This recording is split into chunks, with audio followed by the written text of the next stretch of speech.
Bismillahirrahmanirrahim. Assalamualaikum warahmatullahi wabarakatuh. Alhamdulillahirabbil alamin. Allahumma shalli ala nabiyyina Muhammad wa ala ali nabiyyina Muhammad. Qala rabbi shrah li sadri wa yassir li amri wahlul 'uqdatam min lisani yafqahu qawli wa qur rabbi anzilni munzalan mubarakan wa anta khairul munzilin. Allahumma inna nas'aluka ilman nafi'an wa rizqan thayyiban wa amalan mutaqabbalan. Teman-teman yang baik hatinya, izinkan saya hari ini menyampaikan terkait pembahasan-pembahasan di perkuliahan saya dengan Dr. Wido Supraha, MSI, Hafizahullah. Semoga Allah terus jaga beliau. Yang hari ini beliau menugaskan saya untuk membahas, untuk mengkaji ulang terkait pembahasan-pembahasan di selama perkuliahan di Universitas Ibnu Khaldun, Magister Pendidikan Agama Islam. Yang saya hormati pula tidak lupa yaitu guru saya, kiai saya, ustadz saya itu Dr. Wido Supraha, MSI, Hafizahullah. Teman-teman yang baik hatinya, dalam kita berkehidupan, bukan hanya sekedar hidup, bukan hanya sekedar mengikuti pekerjaan-pekerjaan kita, bukan hanya sekedar mengikuti rutinitas biasa, karena pada masanya kita akan merasakan kegalauan yang sangat besar. Oleh karena itu, banyak hari ini manusia juga yang tidak sadar dengan kehidupannya.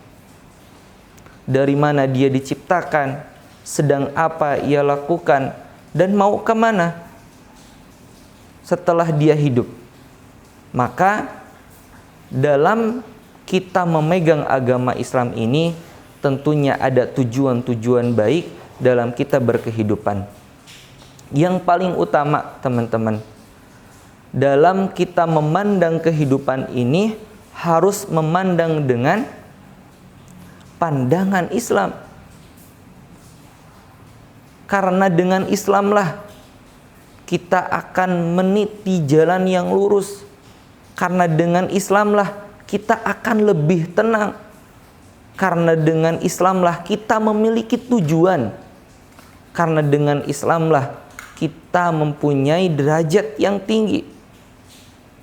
Dan karena Islamlah kita dimatikan dalam keadaan husnul khotimah. Teman-teman yang baik hatinya, tentunya dalam kita memandang kehidupan ini dengan agama Islam, harus kita yakini sesuai dengan apa yang Allah perintahkan di surah Ali Imran ayat 19, yaitu innad dina indallahil Islam. Sesungguhnya agama yang diridhoi oleh Allah Subhanahu wa taala adalah agama Islam. Dengan Islamlah juga kita memiliki tujuan, memiliki petunjuk, memiliki kebaikan-kebaikan sebagaimana selalu kita ungkapkan dalam doa-doa kita, yaitu dalam ketika kita sholat. Sampai ayat-ayat ini kita ulangi, yaitu apa? Ihdinas siratal mustaqim. Ya Allah, berikan kami petunjuk kepada jalan yang lurus. Oleh karena itu, ketika kita memiliki doa, harapan, cita-cita dalam kita berkehidupan ini, maka Islamlah menjadi solusi. Dan Islam itu tidak akan terlepas dari Al-Quran, As-Sunnah, dan juga perkataan-perkataan para ulama yang patut kita ikuti.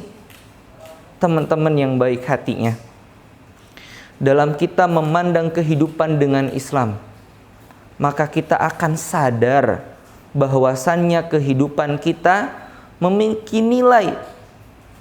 Setiap perkataan kita, setiap pekerjaan kita, setiap obrolan kita, setiap gerak-gerik kita mempunyai nilai yang tinggi.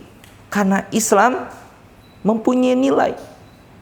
Contohnya saja teman-teman, ketika kita makan, bukan hanya sekedar makan, karena hewan pun makan. Tapi ketika kita makan, kita berdoa sama Allah. Ketika kita makan, kita bersyukur kepada Allah. Ketika kita makan, kita niatkan setiap nasi yang kita makan untuk ibadah kepada Allah Subhanahu wa Ta'ala. Maka makan kita mempunyai nilai yang sangat baik, nilai yang sangat bagus. Inilah salah satu contoh kita hidup dengan pandangan Islam. Dari kita tidur sampai kita tidur lagi, maka peganglah erat pandangan-pandangan Islam ini dalam berbagai hal. Teman-teman yang baik hatinya, konsep dalam beragama ini mempunyai basis-basis keilmuan. Salah satunya ketika kita hari memegang agama Islam dan juga meyakini Islam sebagai jalan petunjuk yang lurus, maka yang pertama adalah bagaimana kita selalu membaca ayat-ayatnya Allah, selalu membaca hadis-hadis Rasulullah Shallallahu Alaihi Wasallam yang Allah sampaikan di surah Al-Alaq ayat 1-5. Ketika kita bisa baca hal itu, maka indahlah hidup kita. Ketika kita bisa baca setiap kegiatan kita, setiap aktivitas kita dengan pandangan-pandangan Islam, maka akan datanglah ketenangan, kebahagiaan, keistiqomahan dalam kehidupan kita ini. Dan tentunya kehidupan kita ini mempunyai tujuan yang bernilai baik. Maka teman-teman sekalian, dalam kita hidup juga harus meyakini bahwasannya dunia itu bukan tempat tinggal, tapi tempat meninggal. Maka apa yang hari ini kita persiapkan untuk tempat tinggal kita yang sebenarnya tempat tinggal. Dengan konsep Islam ini juga akidah keimanan kita, ibadah dengan keislaman kita, dan akhlak dengan keihsanan kita, yaitu seperti melihat Allah dan juga seperti dilihat oleh Allah Subhanahu wa Ta'ala dalam berbagai aktivitas. Maka teman-teman yang baik hatinya, saat kita faham tentang konsep Islam ini, maka kita yakini Allah Subhanahu wa Ta'ala maha segala-galanya dan kita bukan siapa-siapa. We are nothing, Allah is everything. Kita nih tidak ada apa-apanya, tapi Allah maha segalanya. Yang terakhir, saat kita memegang konsep kehidupan kita dengan meyakini pandangan-pandangan Islam adalah benar, maka kita fahami di akhir hidup kita, yaitu yang seharusnya kita cari adalah golek sangu mati, yaitu mencari bekal untuk mati. Semoga apa yang saya sampaikan bisa bermanfaat. Mohon maaf bila mana ada kekurangan dan kesalahan dari saya. Terima kasih atas segala perhatiannya. Arsyadanallahu wa iyyakum. Alhamdulillahirabbil alamin. Jazakumullahu khairan katsiran. Subhanakallahumma bihamdika asyhadu an la ilaha illa anta astaghfiruka wa atubu ilaik. See you later. Wassalamualaikum warahmatullahi wabarakatuh.